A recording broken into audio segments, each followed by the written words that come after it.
Bonjour, je m'appelle Catherine Gaucher, je suis dermatologue et aujourd'hui nous allons parler de la coupe rose.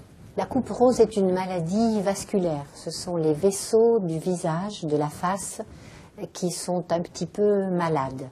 Il s'agit d'une atteinte en général congénitale, c'est une petite malformation d'une veine qui s'appelle la veine angulaire centrofaciale, qui est un petit peu incontinente et qui ne ramène pas bien le sang du visage à l'intérieur du corps lorsque c'est nécessaire.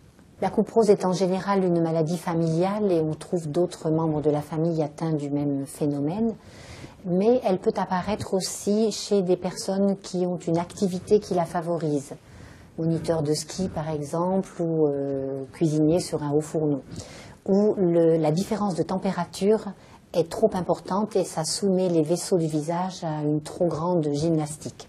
Lorsqu'on fait de la coupe rose, il est important de s'en occuper assez vite, assez tôt dans la vie, de façon à ne pas avoir trop de travail à faire et trop de dégâts à réparer.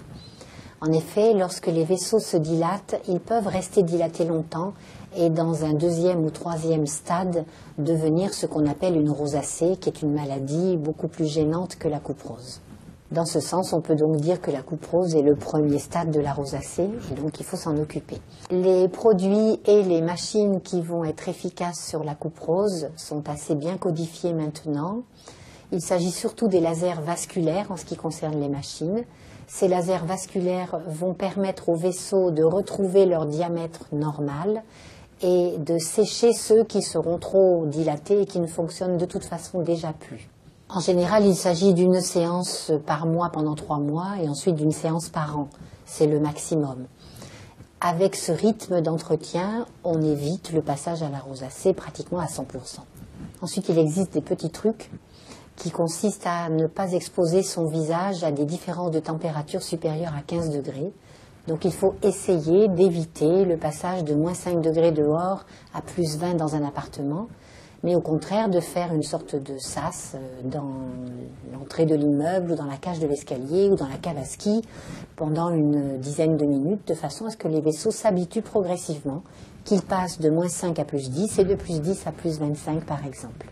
Pour les produits à utiliser, il en existe beaucoup. Je vous conseille d'utiliser plutôt des produits dermatologiques qui ont été testés et qui sont vendus en pharmacie. En général, ce sont les crèmes qu'on appelle anti-rougeurs.